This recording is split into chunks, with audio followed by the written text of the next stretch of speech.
This is Larry Jordan, the host of the Digital Production Buzz. The following interview is an excerpt from a recent program. To hear the entire program, visit digitalproductionbuzz.com.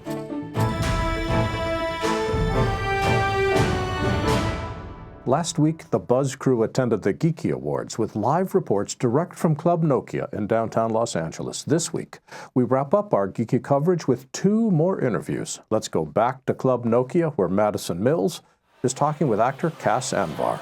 I'm here with Cas, who was a voice on Assassin's Creed. Cas, tell me a little bit about your work on one of the most popular video games out there.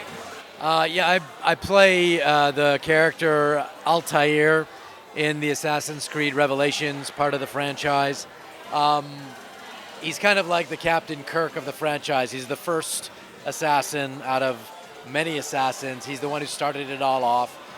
He's a Middle Eastern assassin. He's Turkish, Syrian born, and he's a very intense and very interesting character. I really love him, actually. It's one of the most fun roles I've got to play.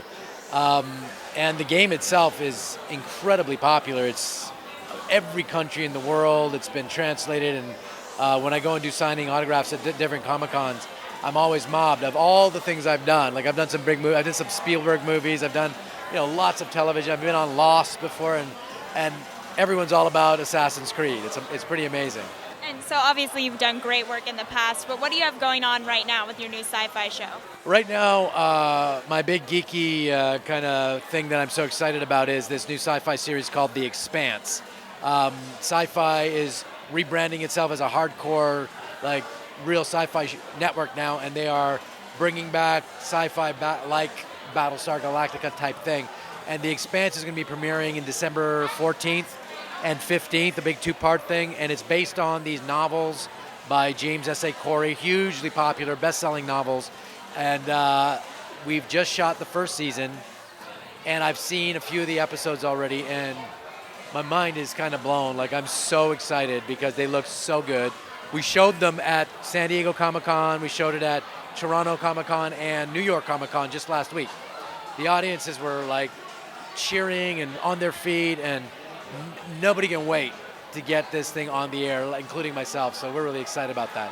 And I've also got a big feature film coming out called The Room with Brie Larson, William H. Macy, Joan Allen, and Jacob Tremblay, directed by Lenny Abramson. And it was a tiny little movie that we were doing based on a best-selling novel of the same name, and it has blown up. Brie is getting the buzz for Oscars and Globes and Spirit Awards, and the movie, everyone's saying, is one of the best movies they've ever seen.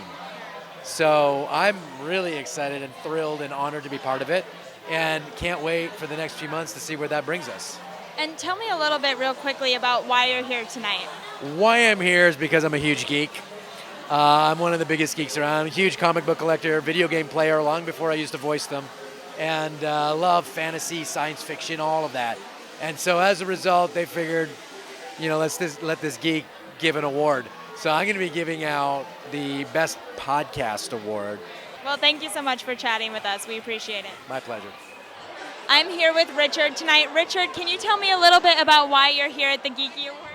Well, I'm actually in two shows. One is called Prelude to Exnar, which is a groundbreaking Trek indie film. And I say that because there's been fan films of very famous genres like Star Trek, Battlestar Galactica, Firefly.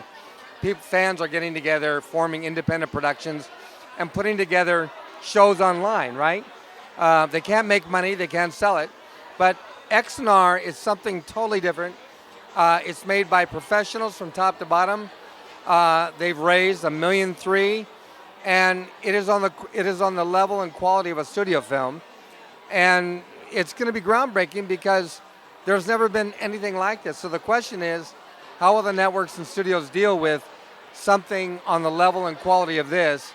There could be revenue sharing, there could be licensing.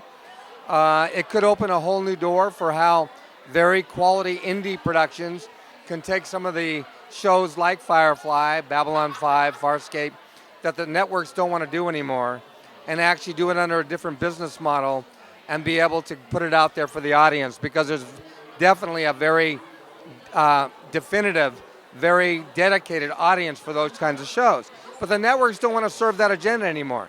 So again, we're here at the Geekies, and the Geekies is all about indie producers, directors, writers, actors, developing a whole alternative kind of network system of raising money, producing shows, and delivering it to the audience, not via the old distribution pipeline with networks and studios, but actually using a whole new process of having a more intimate, more personal relationship with the fans. So we're entering a new day. Sure. And can you tell me a little bit about the project you're talking about, the new day? What's your new day? What are you working on? Yeah, I'm working on many things. Right now, this Exnar thing I love because I'm getting to play this phenomenal character. It's very well written. The way they're orchestrating the special effects, integrating all the elements of this, what should have cost $100 million, they're making it for far less money than that. But just to watch the business model of what they're creating is blowing me away of what's possible. People don't realize you can make quality projects for a lot less money than the studios do.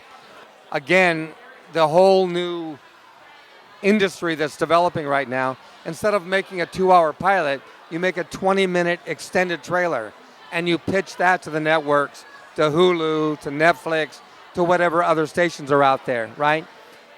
You can develop it, turn it around much faster. It doesn't take so long to produce it. You can test the marketplace, see if people are interested, right? And see if it works. So it's a whole new day, I think, in producing things and opening up a door to all these wonderful indie producer, writer, directors to be able to develop new ideas, new stories, new concepts, and pitch it out there to the world, pitch it out to the marketplace, see what hits, and then the networks and studios look at this, and if they see something that really works, they want to go option it, maybe pick it up. But I think the day is coming when independent productions are no longer going to go to the networks, go the old distribution route. They're going to just go develop their own relationship to the marketplace, build a new business model, and do their own programming. We're in a whole new day in the entertainment field. I wanted to add one last thing. I'm developing a sci-fi project that I've done for the last 15 years called Guam, Great War of Magellan. We're doing an electronic game, a new series of graphic novels, a novelization, and I'm doing a very high-end web series to launch the novel. That'll be coming out next year.